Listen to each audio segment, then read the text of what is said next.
26,000-এর চাকরি বাতিল, প্রতিবাদে পথে বিজেপি। 7ই এপ্রিল কালীঘাট চলো ডাক বিজেপির যুব মোর্চার। 13ই এপ্রিল কলেজ স্কোয়ার থেকে ধর্মতলা পর্যন্ত বিজেপির মিছিল।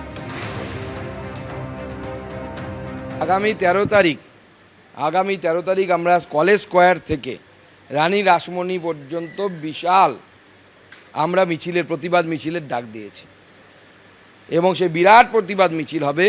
সেই বিরাট প্রতিবাদ মিছিলে কয়েক হাজার মানুষ তারা কলকাতার অংশগ্রহণ করবে এবং আমরা যারা যোগ্য এবং বঞ্চিত হয়েছে তাদেরকেও আহ্বান জানাবো এই মিছিলে অংশগ্রহণ করার জন্য। তার আগে আমাদের যুব মোর্চা কালীঘাট চলো কর্মসূচি 7 তারিখে পালন করবে। এই যে চাকরি যারা হারিয়েছে তাদের জন্য তো বিজেপি কিছু করেনি। হাইকোর্টে যখন ওদের বিরুদ্ধে রায় হলো, মুখ্যমন্ত্রী সুপ্রিম কোর্টে গিয়েছিলেন। এখন মুখ্যমন্ত্রী চেষ্টা করছেন কী রাস্তা বার করা যায় যাতে ওদের চাকরি পাওয়া যেতে পারে কিংবা ওদের ক্ষতিপূরণ হতে পারে। বিজেপির এই সময় এই আন্দোলন করার কোনো পয়েন্ট নেই। ওরা আগের বার করেছিল, আন্দোলন শুরু করেছিল, তবে হারিয়ে গেছে। সুতরাং বিজেপি পুরোটাই ফালতু এবং লোক ঠকানো ব্যাপার। শিক্ষক নিয়োগ দুর্নীতি নিয়ে আলোচনায় এবিপি আনন্দে এসে সৎ রঞ্জনের কথা বলেছিলেন সিবিআই এর প্রাক্তন জয়েন্ট ডিরেক্টর উপেন বিশ্বাস। সুপ্রিম কোর্টের নির্দেশের পর ফের শিরোনামে উঠে এসেছে সৎ রঞ্জনের মামা ভাগ্নে গ্রাম। উত্তর 24 পরগনার বাগদার সেই গ্রামেও এখন চাকরি হারাদের হাহাকার। আর ইতিমধ্যেই বেশ কয়েকজনের চাকরি চলে গেছে। জমি বিক্রি করে চন্দন মণ্ডল ওরফে সৎ রঞ্জনকে টাকা দেওয়ার কথাও বলেছেন অনেকে।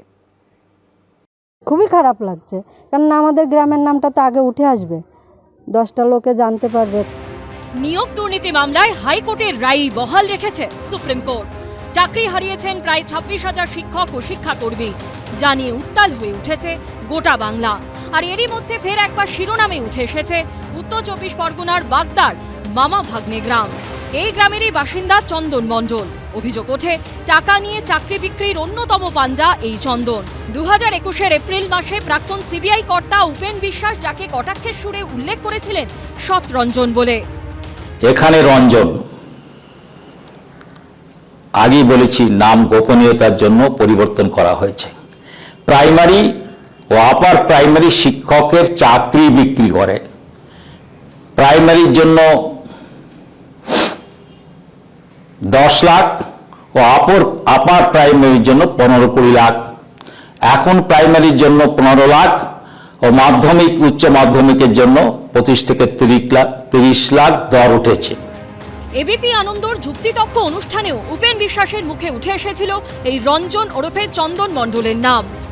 মানুষ হচ্ছে কাল্পনিক, আমি নাম দিয়েছি আমার সিনেমায় কাল্পনিক, কিন্তু যা বলেছি ওখানে সবই বাস্তব। সে বস্তা ভরে টাকা নিয়ে বড় গাড়িতে করে কলকাতায় দিয়ে আসত।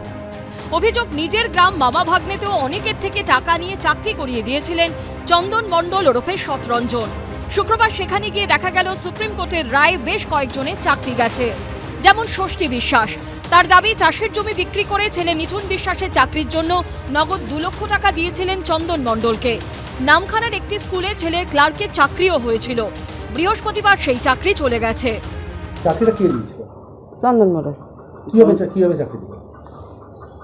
কিভাবে দেবে? ওই পয়সা কড়ি দিয়ে হইল। কিরকম কত টাকা নিয়েছিল? 2 লাখ। 2 লাখ টাকা।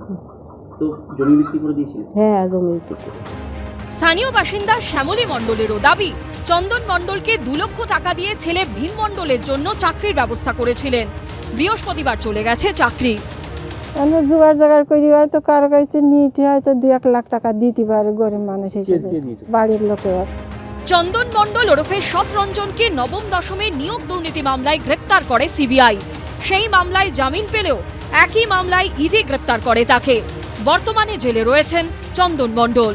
সমীরণ পালের রিপোর্ট, এবিপি আনন্দ, কলকাতা।